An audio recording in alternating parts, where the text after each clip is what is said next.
Okay students, previous video के अंदर हम लोग डिस्कस कर रहे थे स्क्यूनेस और कुर्टोसिस के बारे में कि स्क्यूनेस क्या होती है, कुर्टोसिस क्या होते हैं, मूवमेंट्स क्या होते हैं। मूवमेंट्स के बारे में हम लोगों ने डिटेल में डिस्कस किया था। Movements about mean, movements about origin, movements about arbitrary number और उनके बीच में रिलेशनशिप क्या है, ये हमने डिस्कस किया था। आज हम कुछ क्वेश्चन सॉल्व करेंगे इन्हीं सब मेथड्स के ऊपर कि अगर हमारे कोई क्वांटिटी डाटा दिया हुआ है और हमें मूवमेंट्स निकालने हैं, डिफरेंट ऑर्डर के मूवमेंट्स निकालने हैं, तो मूवमेंट्स कैसे निकालेंगे। सो पहला एग्जांपल इसके अंदर है calculate μ1, μ2, μ3, μ4 for the following frequency distribution. एक क्लास का डेटा है, marks are given 5 to 15 10 students के आए हैं, 15 to 25 20 स्टूडेंट्स के आए हैं, 25 से 35 25 स्टूडेंट्स के हैं, 35 से 45 20 स्टूडेंट्स के हैं, 45 से 55 15 स्टूडेंट्स के हैं और 55 से 65 10 स्टूडेंट्स के मार्क्स आए हैं। और हमें कैलकुलेट करना है कि μ2, μ3, μ4 की वैल्यूज क्या हैं। इनफैक्ट μ1 तो हमने डिस्कस किया था कि first movement about mean is always going to be 0। तो कैसे सॉल्व करेंगे इसको, इसके लिए हम एक टेबल बनाएंगे और इस क्वेश्चन को टेबल बना के सॉल्व करेंगे। Let us see here. हमें फॉर्मूला पता है μ1 फ्रीक्वेंसी डिस्ट्रीब्यूशन के अंदर it is given by summation fi xi minus x bar divided by capital N, where capital N is equal to nothing but summation of fi, total frequency का sum। x bar was the mean और frequency distribution के अंदर जो x bar है that is given by summation of fi xi divided by capital N। capital N is same again, यही summation of fi। या इसको अगर आपको याद है हमने प्रीवियस लेक्चर में बोला था, अगर हम मीन को देखें सो this is nothing but first movement about origin. So this is mean. तो हम कैसे निकालेंगे इस डेटा में, जो गिवन डेटा हमारा है वो डेटा हमारा क्लास इंटरवल्स में दिया हुआ है, यानी जो वेरिएबल एक्स है वो क्लास इंटरवल्स के फॉर्म में दिया हुआ है। मार्क्स हैं 10 to 15, 15 to 25, 25 to 35, 35 to 45 and so on. और number of students, these are the frequency 10, 20, 25, 20, 15 and 10। So what we do basically, ये जो हमारे को वैल्यू दी हुई है x, हम इसका मिड पॉइंट यानी इस क्लास इंटरवल का मिड पॉइंट लेते हैं x। तो अगर हम 5 और 15 का मिड पॉइंट्स लेंगे we will get this is 10, this is 20, this is 30, this is 40, this is 50 and this is 60। Total frequency, this is our summation fi, this is nothing but 100। अब हमें मूवमेंट्स निकालने हैं, हायर ऑर्डर के movements. तो जब हमने जैसे formula रखा μ1 की वैल्यू ये हो जाएगी, μ2 की अगर हम वैल्यू निकालेंगे this is summation fi xi minus x bar square divided by n and so on. जब μ3 निकालेंगे तो 3 हो जाएगा, μ4 के लिए 4। तो सबसे इंपॉर्टेंट चीज हमें यहाँ पे x बार कैलकुलेट करना है, व्हाट इज द x बार। और x बार के लिए मैंने यहाँ पे बताया है x bar equal to summation fi xi upon n। तो सबसे पहले हम निकालते हैं fi xi। तो इसको निकालने का तरीका क्या है, हम एक कॉलम बनाते हैं इसी टेबल के अंदर, that column is of fx। fx का मतलब है ये क्वांटिटी f है और ये x है, इन दोनों का मल्टीप्लीकेशन किया। तो इन दोनों का मल्टीप्लीकेशन किया, this is 100, this is 20 multiply by 20, this is 400। इसी तरह से 25 multiplied by 30 750 and so on. और इन सब का, इस पूरे कॉलम का जो सम किया हमने, so this some is called summation of fi into xi, the sum of this column। और अब हमने x बार निकाला, टोटल फ्रीक्वेंसी हमारी है 100। तो यहां से x बार, इसको हमने x बार लिखा है, आप लोग इसको चाहे तो x बार ऐसे भी लिख लेना। तो यहां से हम जब x बार कैलकुलेट करेंगे, this is x bar is equal to 3400 divided by 100, this is 34। So this is here. अब हम नेक्स्ट कॉलम बनाएंगे, नेक्स्ट कॉलम है x माइनस एक्स बार का। तो यानी कि बेसिकली अगर आप देखो तो x minus this is 34, x की वैल्यू ये है 10, x बार 34 है, ये हो गया -24। Similarly 20 minus 34 -14, 30 minus 34 minus 4, then 6, 16 and 26. इन सारे के सारे कॉलम्स को सम कर देंगे तो so we get x minus x bar here. हमें चाहिए फर्स्ट मूवमेंट के लिए f यानी फ्रीक्वेंसी डिस्ट्रीब्यूशन में f, this is here f i xi minus x bar divided by n. तो हमने इस x माइनस एक्स बार की मल्टीप्लाई कर दी फ्रीक्वेंसी f से. तो आप देखिए यहां पर -24, this -24 is multiplied by 10, this is -240. This 14 is multiplied by 20 क्योंकि f की वैल्यू 20 है. This is -280, then again -100, 120, 240 and 360. इन सबको ऐड किया. This value is nothing but summation fi xi minus x bar, that is 0. फिर हमें म्यू2 के लिए यहां चाहिए x बार स्क्वायर यानी fi xi minus x bar square. Look at that, this quantity. तो हमने इस वैल्यू को कैलकुलेट किया. तो कैसे करेंगे? इस वाले कॉलम के अंदर तो हमें वैल्यू मिल गई f of xi minus x बार की. इसमें xi माइनस x बार से और मल्टीप्लाई कर दिया, यानी कि इसको अगर मैं मान लूं this is column number a, this is column number b, this is column number c, this is d and this is e. तो बेसिकली यहां पर इस जो हमने लिखा है this is nothing but this is multiplication of A B. Column A और column B का मल्टीप्लिकेशन है. अगर हम इसकी बात करें this is nothing but this is A square into column number B, या इसको आप ऐसे भी कर सकते हैं. This is correct, A square into B. और इसकी अगर हम बात करें या इसको अगर हम कंसेक्यूटिव फॉर्म में देखते चले जाएं, so this is nothing but this is C multiplied by A. C का मतलब है ये वाला कॉलम, इसकी multiply x minus x bar से हो जाएगी तो यहाँ पे क्यू बन जाएगा. और E is nothing but D multiplied by A, यानी कि डी का मतलब ये हो गया ये वाली वैल्यू, और इसकी मल्टीप्लाई ए का मतलब है -24 से करेंगे. Then you will get this quantity. तो अल्टीमेटली आपको एक टेबल बनानी है. Once you make this table and after making this table, ये जो वैल्यू निकल के आई, ये value, this value is summation fi xi minus x bar square. ये जो वैल्यू निकल के आई this is nothing but summation fi xi minus x bar cube, और ये वैल्यू हो गई summation fi xi minus x bar to the power 4. Basically हमने इन सारी वैल्यूज को निकाला, उनका सबका सम किया है यहाँ पे. तो ये सारी की सारी वैल्यूज हमें मिल गई. अब हमारे को वैल्यू निकालनी है μ1, μ2, μ3, μ4 की. तो μ1 इस फॉर्मूला था summation fi xi minus x bar divided by n. तो यहाँ पे आप देखोगे summation fi xi minus x bar is 0, तो दिस इज 0. और ये हमने डिस्कस भी किया था कि μ1 इज ऑलवेज 0. तो अगर क्वेश्चन में μ1 पूछा भी जाए तो μ1 कैलकुलेट करने की जरूरत भी नहीं पड़ती. We always guess this value is going to be 0. μ2 calculate करते हैं summation fi xi minus x bar square divided by n.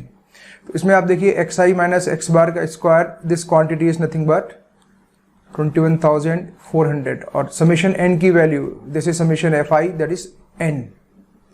n की वैल्यू 100 है, दिस इज 100 टू 14. सिमिलरली μ3 का कैलकुलेट करें तो summation fi xi minus x bar Q divided by n. और इस value को अगर हम देखें तो ये वैल्यू हमारी आई है 46,800 divided by 100. This comes out to be 468. और lastly μ4 is equal to sigma fi xi minus x bar to the power 4 divided by n. और इस क्वांटिटी को देखें तो ये हमारी आई है 96,71,200 divided by this is 100 and this value comes out to be 96712. So this is the answer.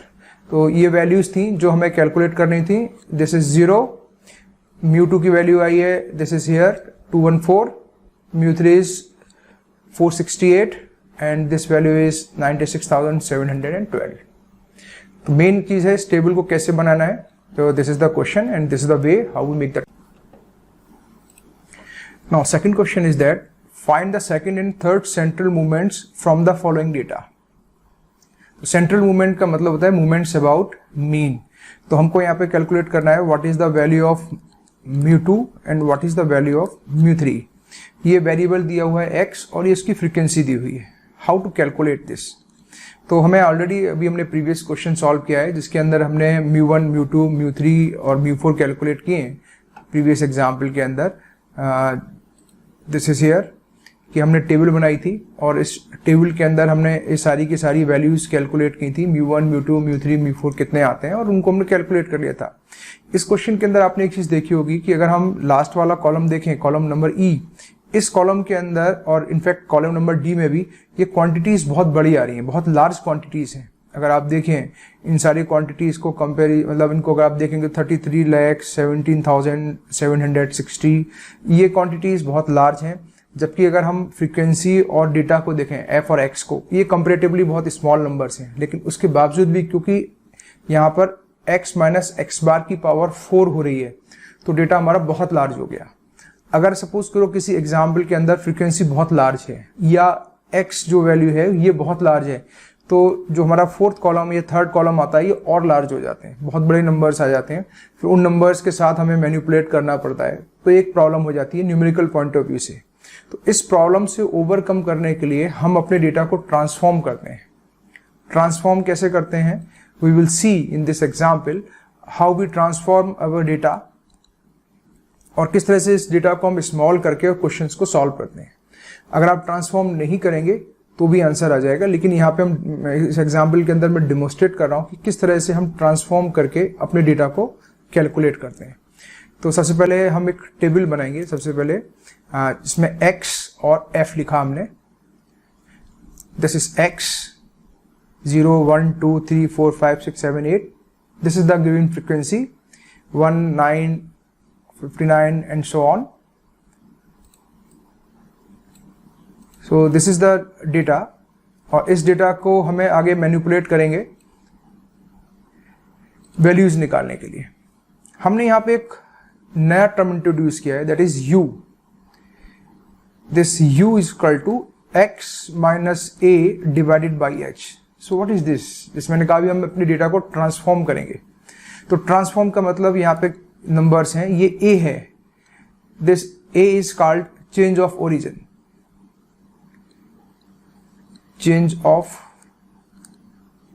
Origin. और ये h this is called scaling.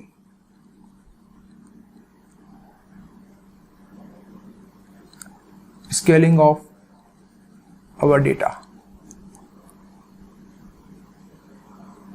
This is basically h is called scaling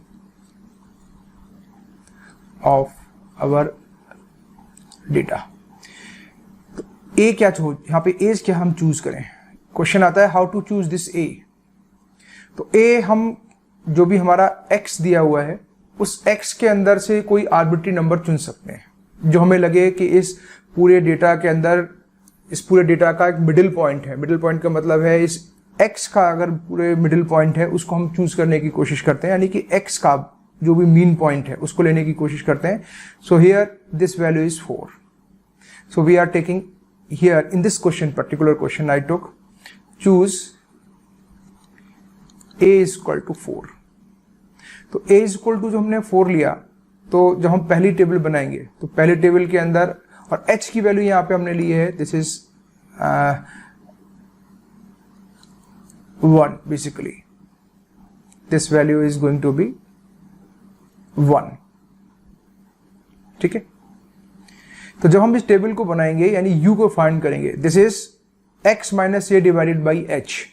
तो x की वैल्यू 0 है. 0 minus 4 divided by 1 is minus 4. This quantity is minus 3, minus 2, 0, then 1, 2, 3 and 4. Question is that कि यहाँ पर हमने h की वैल्यू 1 क्यों ली है, ये क्वेश्चन टू क्वेश्चन वेरी करेगी। सपोज कीजिए अगर इस पूरे क्वेश्चन के अंदर ये क्वांटिटीज हमारी कुछ इस तरह से होती है, I am just assuming that this is कुछ इस तरह से क्वांटिटीज आती, तो ये जो वैल्यू निकल के हमारे, उस केस में हम a को ले लेते 40, तो 40 के केस में ये सारी की सारी वैल्यू हो जाती 40, 30, -20, -10, दिस 20, 30 एंड 40। तो इस केस के अंदर अगर आप देखें इस पूरे यू कॉलम के अंदर एक कॉमन डिवीजर भी है कि डेटा को हमने ओरिजिन से उसका ओरिजिन तो चेंज कर दिया, x से हम a पे आ गए, a is the middle point of x, पर इस पूरे अगर डेटा के यू को देखो तो ये कॉमन नंबर से भी डिवीजन हो सकता है, तो this common divisor we take as a h। तो इस केस में यहाँ पर ये सारे के सारे नंबर अगर आप देखोगे तो 10 से डिवाइड हो जाएंगे, तो उस केस में हम h की वैल्यू 10 ले लेंगे। तो h की वैल्यू 10 लेने से क्या हो जाएगा, ये क्वांटिटी फिर बहुत स्मॉल हो जाएगी। तो दिस इज कॉल्ड स्केलिंग। तो मैं अपना ओरिजिनल डाटा ही रखता हूँ यहाँ पे, this is our original data. तो h की वैल्यू यहाँ पे हमने 1 ले ली है, so this we get this quantity here। फिर नेक्स्ट कॉलम बनाएंगे FU, फिर FU square and FUQ। Basically अगर आपको आइडिया हो तो हमने जब मूवमेंट्स पढ़े थे, मूवमेंट्स अबाउट आर्बिट्री मीन, तो mu dash was given by summation FI XI minus A divided by N। तो A was our arbitrary mean. तो यहां पर अगर आप देखें तो हम μ1 डैश, μ2 डैश और μ3 डैश कैलकुलेट कर रहे हैं। What is we are choosing A को हम चूज कर रहे हैं कोई भी आर्बिट्री नंबर जो कि इस x के एवरेज है, यानी x के अंदर कोई मिडिल वैल्यूज है, something not middle value always, but इस x क्वांटिटी का जो भी एक मीन है उसको हमने ले लिया, दिस इज A। तो हमें क्या चाहिए होगा, इसको हमने नाम दिया हुआ है यहाँ पर सपोज u। तो अगर इसकी वैल्यू निकालेंगे ये हो जाएगा FUI डिवाइडेड बाई n। तो ये जो पहला कॉलम हम निकाला है FU, this is same thing. तो FU का मतलब है -4 की 1 से मल्टीप्लाई हुई, similarly F multiplied by -3, 26 multiply by -2 and so on, so this is -7। Next column हमारा है FU स्क्वायर।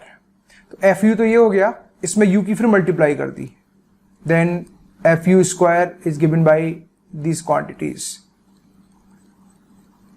और नेक्स्ट कॉलम हमने फिर कैलकुलेट किया है, तो next values we are getting this, और इन सबको हमने ऐड कर दिया पूरे कॉलम्स को। तो ये जो हमें मिला, this summation of FU, this is nothing but summation FIUI square and this is summation FIUIQ। This is this quantity, correct. तो अगर आप इसको μ1, μ2, μ3, μ4 के टर्म्स में भी लिखना चाहें, so what this value is basically, ये यहाँ पे हमें मिल जाएगा μ1 dash is equal to, basically formula होता है, this is summation FIUI divided by N into H। μ2 dash n की वैल्यू जो हो जाएगी, this is μ2 dash is given by summation FIUI square divided by n and multiplied by h square, and similarly μ3 dash is equal to FIUIQ divided by n into HQ। ये फार्मूले में h कहां से आ गया, simple है, इसमें कुछ भी नहीं है। लेट अस सी हमने किया हमारा μ1 डैश का फार्मूला, बेसिक अगर मैं जनरल बात करूं, μr डैश का जो हमारा फार्मूला होता था, that is summation FI XI minus A to the power R divided by N, ये फार्मूला हुआ करता था हमारा। इस फार्मूले को अगर हम मॉडिफाई करें तो दिस इज समेशन FI, ये जो ब्रैकेट में XI माइनस A लिखा है, इसको हमने H से मल्टीप्लाई किया और H से डिवाइड कर दिया, so you will get XI minus A divided by H into H to the power R divided by N। और सिंप्लीफाई करेंगे इसको तो we will get summation F I, ये h है, इसको बाहर ले जाते हैं और बाकी क्वांटिटी इसको ऐसे ही लिखा देते हैं, ये हो जाएगा X I minus A upon H to the power R divided by N into H to the power R. और ये क्वांटिटी अगर आप देखो X I minus A divided by H, इसी क्वांटिटी को हमने नाम दिया था u, this is u, if you see this is u। तो अगर हम इस चीज को यहां पे लिखें, let X I minus A divided by H is equal to U, तो उस केस में जो हमारा म्यू डैश आर है, this will become summation F I, this is U I to the power R divided by N into H to the power R. अगर h की value 1 है तो कोई फर्क नहीं पड़ेगा, लेकिन h की वैल्यू अगर 1 के अलावा कुछ है तो हर बार हमें जैसे जैसे हम म्यू 1 निकालेंगे, म्यू 1 डैश निकालेंगे तो h की पावर 1, म्यू 2 डैश निकालेंगे तो h की पावर 2 हो जाएगा, म्यू 3 निकालेंगे तो h की पावर 3 एंड सो ऑन। तो यहां पे आते हैं इस क्वेश्चन के अंदर जो हमने लिखा था, mu 1 dash equal to summation F I U I upon N into H. तो सारी वैल्यूज यहां पे रख देते हैं। Summation F I U I की जो वैल्यू हमें कैलकुलेट की थी, this value is -7 divided by, अगर हम इस वैल्यू को कैलकुलेट करें, दिस वैल्यू इज 256 एन की वैल्यू, और एच क्योंकि 1 है, जब सिंप्लीफाई करोगे यू विल गेट -0.02734। इस क्वांटिटी को जब हम कैलकुलेट करेंगे, this comes out to be 507 divided by 256 into 1 का square, so this quantity is 1.9805। इस क्वांटिटी को जब कैलकुलेट करेंगे, this is -37 divided by 256 into 1 का cube, then it comes out to be -0.1445। तो ये हमारे म्यू 1 डैश, म्यू 2 डैश और म्यू 3 डैश की वैल्यू कैलकुलेट हो गई। लेकिन हमें निकालने हैं first 3 central movements, basically mu 2 और म्यू 3 निकालने हैं हमको। तो हमारे को एक रिलेशन हमने डिस्कस किया था कि अगर हमारे को mu 1 dash, mu 2 dash, mu 3 dash पता है तो हम किस तरह से सेंट्रल मूवमेंट्स निकालेंगे, तो हम इस रिलेशन का यूज करेंगे। यहाँ स्टूडेंट्स के दिमाग में एक क्वेश्चन ये आता है कि हम यहाँ से डायरेक्ट क्यों नहीं निकाल सकते, यहाँ पे मैक्सिमम गलती हो सकती है। हम यहाँ डायरेक्ट निकाल सकते हैं, मैंने कहा था कि हम यहाँ वैल्यू डायरेक्ट भी निकाल सकते हैं, लेकिन अगर किसी क्वेश्चन के अंदर यहाँ x की या फ्रीक्वेंसी की वैल्यू बहुत ज़्यादा हाई आ गई, तो जो हमारे कॉलम बनते हैं, जैसे कि हमने प्रीवियस एग्जाम्पल के अंदर देखे थे, उनकी अंदर जो वैल्यूज आते हैं वो वैल्यूज बहुत लार्ज आती हैं। उन लार्ज वैल्यूज के साथ डील करना कभी कभी बहुत हेक्टिक शेड्यूल हो जाता है, बहुत हेक्टिक वर्क हो जाता है। तो इसलिए हम अपने डेटा को कंप्रेस करते हैं, ओरिजिन शिफ्ट कर देते हैं। ओरिजिन शिफ्ट करने के बाद डेटा छोटा हो जाता है, कैलकुलेशन आसान हो जाती है, और कभी कभी स्केलिंग अगर कॉमन फैक्टर मिल जाता है तो हम स्केलिंग भी कर देते हैं, तो डेटा और रिड्यूस हो जाता है। तो उसके बाद हमारी जो टेबल की कैलकुलेशन है, जो सबसे ज्यादा पार्ट है इसके अंदर कैलकुलेशन में, टेबल जब आप बनाएंगे then you will come to know, सबसे ज्यादा टाइम इसी में कंज्यूम होता है। और डेटा अगर छोटा है तो टेबल फटाफट बन जाएगी, अदरवाइज कैलकुलेटर्स में काफी बड़ा डेटा आपको फीड करना पड़ेगा, और फीड करने के बाद सारी कैलकुलेशंस करनी पड़ेंगी, it take a lot of time. तो यहाँ से हमने वैल्यूज निकाली और हमें यहाँ से वैल्यू मिल गई mu 1 dash, mu 2 dash, mu 3 dash and mu 4 dash की। तो अब हमारे को रिलेशनशिप पता है, तो हम उन रिलेशन का यूज करने के वैल्यू निकालेंगे। नाउ सेंट्रल मूवमेंट्स के लिए, central movements, mu 1 is always 0। अगर हम बात करें म्यू 2 डैश की, this is mu 2 dash minus mu 1 dash square.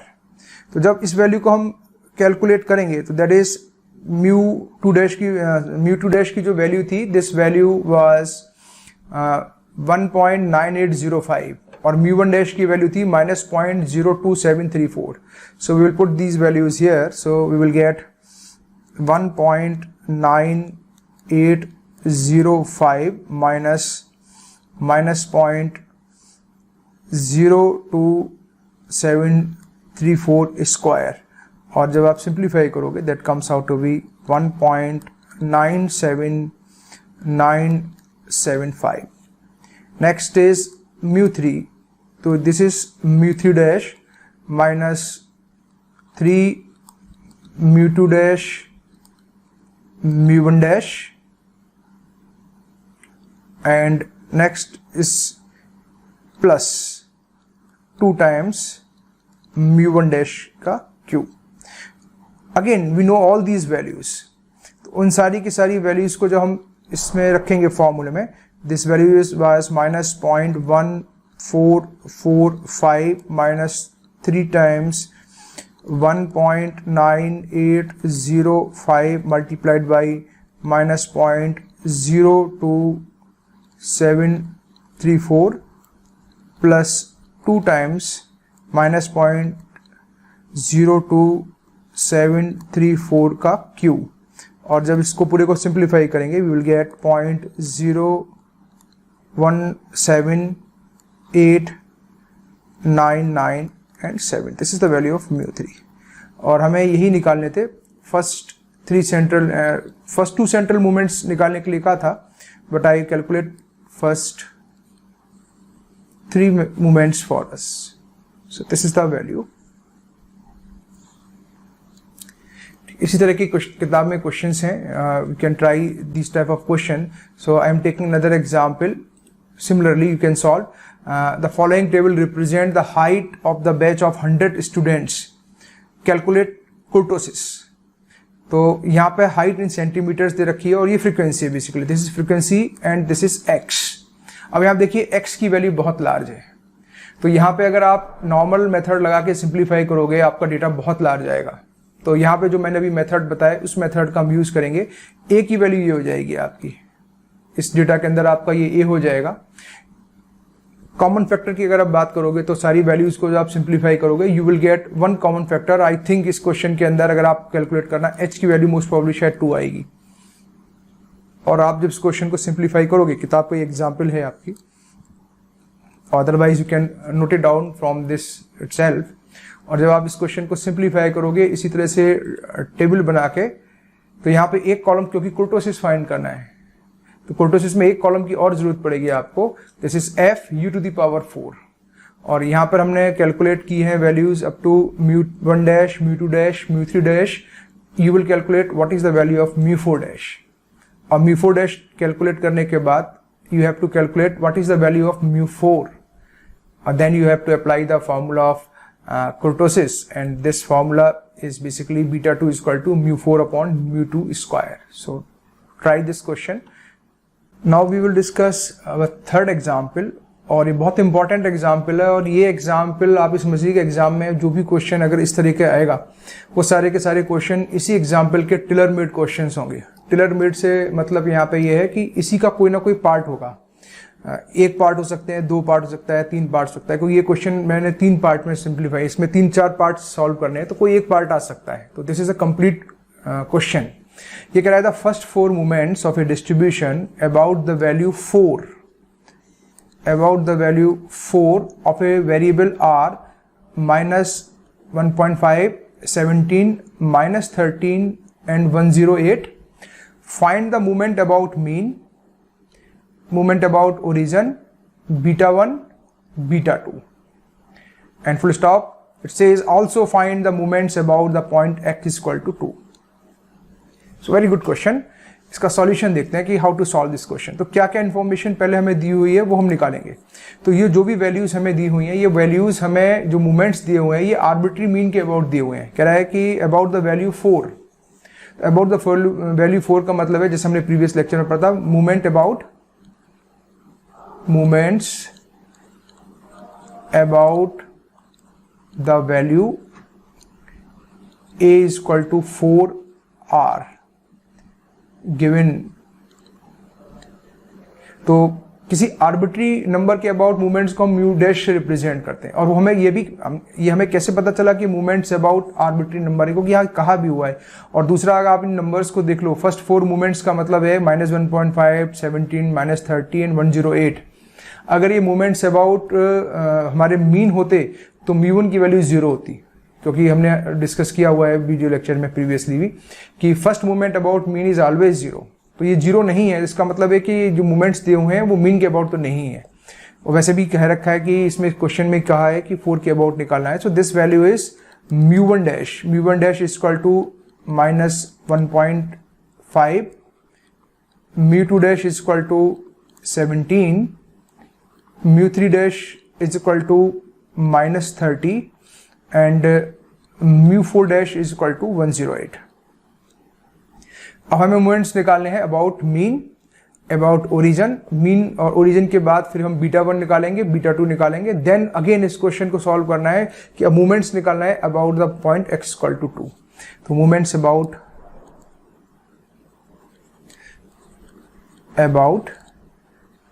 Mean, इसका फर्स्ट पार्ट हम सॉल्व कर रहे हैं ये. तो mu1 इज ऑलवेज जीरो, मैंने कहा था इसको कैलकुलेट करने की भी जरूरत नहीं पड़ती, mu1 इज ऑलवेज जीरो, तो first moment about mean is always zero. Now similarly mu2 is equal to, relation होता है mu2 डैश, प्रीवियस एग्जांपल में हमने किया है mu2 dash minus mu1 dash का स्क्वायर. तो आप सारी वैल्यूज रखेंगे इसके अंदर, you will gate 17 minus 1.5 square. After simplification you will get 14.75. Similarly calculate mu3 का फॉर्मूला भी हमने प्रीवियस एग्जांपल में लिखा था. This is mu3 dash minus 3 mu2 dash into mu1 dash plus 2 mu1 dash का क्यूब. इन फार्मूले का डेरिवेशन हम ऑलरेडी डिस्कस कर चुके हैं अपने प्रीवियस वीडियोस के अंदर. सो जब आप सारी वैल्यूज रख के इसको सिंप्लीफाई करेंगे, so what you will get from here if you calculate this value, so you will get is equal to, this value is minus 30 minus 3 into 17 into minus 1.5 plus 2 into minus 1.5 का cube. और जब आप simplify करोगे this value it comes out to be 39.75. तो first value is 0. This is the value of mu2 and this is the value of mu3. Now you have to calculate what is the value of mu4. तो mu4 का formula होता है mu4 dash minus 4 mu3 dash into mu1 dash plus 6 times, this is mu2 dash into mu1 dash का square minus 3 times mu1 dash to the power 4. और जब सारी values यहाँ पे रखेंगे आप, क्योंकि हमें सारी वैल्यूज पता है, और सिंप्लीफाई करोगे, so finally you will get this value comes out to be 142.3125. Calculate करके देखना, you will get this value. So this is the value of mu1, mu2, mu3 and mu4. So we write it here. mu1 is equal to 0, mu2 is equal to 14.75, mu3 is equal to 39.75 and mu4 is equal to 142.3125. तो हमारा एक part पूरा हो गया. तो question में कभी कभी एग्जाम में क्वेश्चंस आते हैं कि the first 4 movements about arbitrary number this, find the movements about mean. तो हमारा एक पार्ट कंप्लीट हो गया. Part 2, movements about origin. Movements about origin. अब मूवमेंट्स अबाउट ओरिजिन निकालने के लिए हमारे पास दो वैल्यूज हैं. या तो हम रिलेशनशिप यूज कर लें न्यू और म्यू के बीच में, या हम यूज कर सकते हैं relation between new and mu1 dash के अंदर. यानी कि जब हमने डेरिवेशन किए थे प्रीवियस वीडियोस के अंदर, तो हमने न्यू और म्यू के बीच में भी एक रिलेशन स्टैब्लिश किया था और न्यू और म्यू डैश के बीच में भी एक रिलेशन स्टैब्लिश किया था. तो हम इन दोनों में से किसी भी रिलेशन का यूज कर सकते हैं, क्योंकि हमें mu1 dash, mu2 dash, mu3 dash, mu4 dash की भी वैल्यू पता है, और अभी हमने mu1, mu2, mu3, mu4 की वैल्यू भी कैलकुलेट कर ली है. तो हमारे लिए दोनों ही आसानी है, दोनों में से किसी भी वैल्यू का हम यूज कर सकते हैं. And I will use these values, central movements की हेल्प से हम निकालेंगे. तो जो हमारा mu1 है, this mu1 is nothing but अगर आपको फॉर्मूला याद है तो हमने एक फॉर्मूला पढ़ा था ν1 is equal to x bar minus A. तो यहां से हमें मिल जाएगा, sorry this is μ1 dash is equal to x bar minus A. तो यहां से हमें मिल जाएगा x bar is equal to μ1 dash plus A, which implies x bar is equal to μ1 dash की वैल्यू है -1.4 और ए जिस पॉइंट के अबाउट हमें डिस्ट्रीब्यूशन यानी जो वैल्यूज दी हुई हैं दिस इज 4 और this value comes out to be 2.5। तो एक्स बार की वैल्यू हमें मिल गई, this value is nothing but 2.5, X bar is 2.5।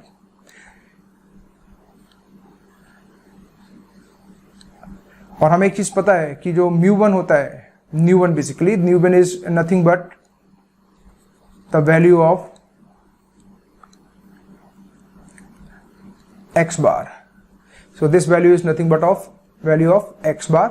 तो यहां से हम जब कैलकुलेट करेंगे तो ν1 is equal to x bar is equal to 2.5, ν2 is equal to μ2 plus x bar square. तो μ2 की वैल्यू है हमारी 14.75 प्लस 2.5 स्क्वायर, और जब इस आप क्वांटिटी को सिंप्लीफाई करोगे you will get 21। ν3 is equal to μ3 plus 3 μ2 x bar plus x bar cube. ये फॉर्मूलेस आपको सब आने चाहिए, उम्मीद है कि आपने सब चीज़ों को पढ़ा भी होगा। So once you will simplify this value, this comes out to be 166। सारी वैल्यूज के सिंप्लीफाई कर लेना। This value is basically μ3 is 39.75 plus 3 multiplied by 14.75 into 2.5 plus 2.5 का cube, basically this is 166। Next है this is ν4 is equal to μ4 plus 4 μ3 x bar plus 6 μ2 x bar square plus x bar to the power 4। Again we have all these values with us, और इन सारी values को रखकर जब simplify करोगे you will get 1132। This is the value of ν4। तो यहां से भी जो चार वैल्यूज हमें निकालनी थी, movements about origin basically, this is ν1 is equal to 2.5, ν2 comes out to be 21, ν3 is 166 and ν4 is equal to 1132। इसका बी पार्ट भी हो गया। अब हमें सी पार्ट सॉल्व करना है। सी पार्ट में हमें कोफिशिएंट्स β1 और β2 कोफिशिएंट्स निकालने हैं। तो अगर हम β1 कोफिशिएंट्स पे जाएं तो β1 कोफिशिएंट के बारे में हमने लिखा था this is nothing but μ3 square divided by μ2 का cube. Again we have all these values with us, तो इन सारी वैल्यूज को जब रखोगे यू विल गेट 0.492377। इसको आप वेरीफाई करके देखना, you will get this answer. And μ4 की अगर हम वैल्यू निकालेंगे that comes out to be, sorry β2 equal to μ4 upon μ2 square, और ये सब सारी की वैल्यू रखोगे देन यू विल गेट 0.654122। तो क्वेश्चंस कभी कभी कैसे आते हैं, फर्स्ट 4 मूवमेंट्स मैंने अभी आपसे कहा था कि टेलर मेड क्वेश्चंस होंगे बाकी के।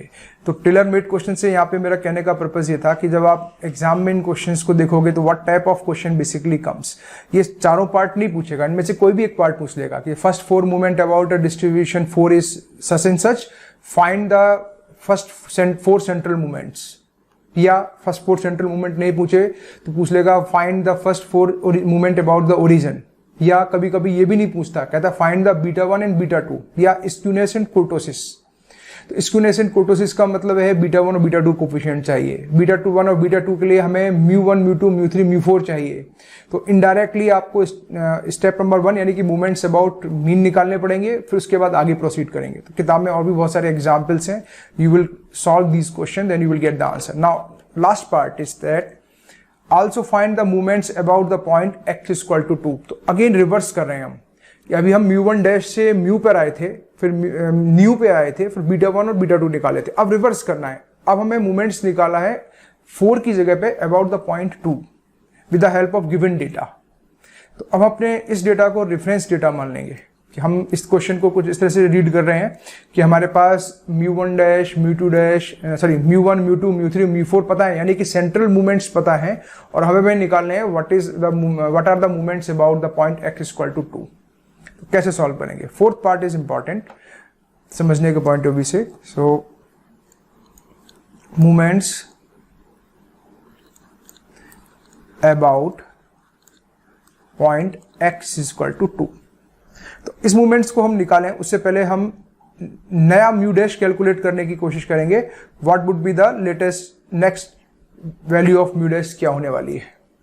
तो about point x equal to 2 के रेस्पेक्ट में तो हमें पता है म्यू डैश इक्वल टू क्या होता है, x bar minus a, which implies x बार की वैल्यू आई है 2.5 और a इस बार हम ले रहे हैं, this is nothing but about a का मतलब है, ब्रैकेट में लिख दे रहा हूं मैं, a इक्वल टू 2 है यहाँ पे, तो दिस इज 2 इक्वल टू 0.5, यानी कि इस केस में मीन जो हमारी म्यू वन डैश की वैल्यू जाएगी दैट इज 0.5। एक मूवमेंट तो आई क्या जो हमें निकालना था, दिस वैल्यू। अब बाकी की वैल्यूज निकालनी है, तो हमारा रिलेशन क्या था, mu two equal to mu two dash minus mu one dash का square, which implies mu two dash is equal to mu two plus mu one dash square. Mu two की value थी हमारी, अगर आप देखो this is 14.75, तो ये value यहां पे हम रख देंगे, दिस इज 14.75 प्लस, और ये म्यू वन डैश की जो नई वैल्यू है, जो अबाउट 4 था उसमें तो म्यू वन डैश की वैल्यू 2.5 थी, या सॉरी 4 वहां पे म्यू वन डैश की वैल्यू जो हमें गिवन थी माइनस की 1.5 थी, जब अबाउट 2 करेंगे दिस वैल्यू इज 0.5, और जब आप इस पूरी कैलकुलेशन को सिंप्लीफाई करोगे then you will get this answer comes out to be this is 15। Now this is the next value जो हमें कैलकुलेट करनी थी। अब हमें कैलकुलेट करना है म्यू थ्री डैश। तो म्यू थ्री का फॉर्मूला हमारा था, this is mu three dash minus 3 mu two dash into mu one dash plus 2 mu one dash का क्यूब, विच इंप्लाइज अगर हम यहां से म्यू थ्री डैश कैलकुलेट करें तो ये दोनों क्वांटिटी लेफ्ट हैंड साइड में चली जाएंगी, तो we will get mu three plus 3 mu two dash into mu one dash minus 2 mu one dash का cube. Again all the values are with us. Mu three की value हम already calculate किए हुए हैं, म्यू थ्री की value हमारी यहाँ थी 39.75 थी, और म्यू टू और म्यू वन डैश की वैल्यू ये 0.5 और 15 निकल के आई हैं। इन वैल्यूज को जब रख के सिंप्लीफाई करोगे this value comes out to be 62। इसको आप सिंप्लीफाई करके देखना, this value comes out to be 62। ठीक है, ये म्यू थ्री की वैल्यू पता है, म्यू टू की जगह पे ये वैल्यू रखेंगे 15 और म्यू वन डैश की जगह 0.5 रखेंगे। So you will get next value and the last value is mu four dash. Mu four का फॉर्मूला हमारा था, अगर याद हो, this is mu four dash minus 4 mu three dash mu one dash plus 6 mu two dash mu one dash square minus 3 mu one dash to the power 4।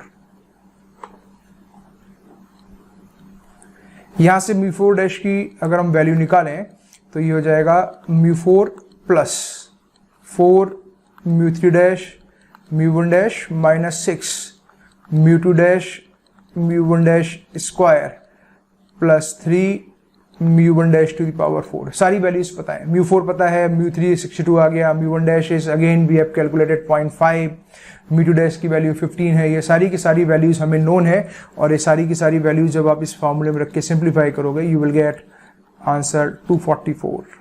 So this is the value. Basically इसको मैं red से ही mark करता हूं. This is the value. तो यहां से जो हमें वैल्यू निकालनी थी वो भी सारी वैल्यूज आ गई. यानी कि नेक्स्ट पार्ट था हमारा, we have calculated this part also. This is mu1 dash is equal to 0.5, mu2 dash is equal to 15, mu3 dash is equal to 62 and mu4 dash is equal to 244. और ये जो values हैं ये हमारे movements हैं about the point x equal to 2.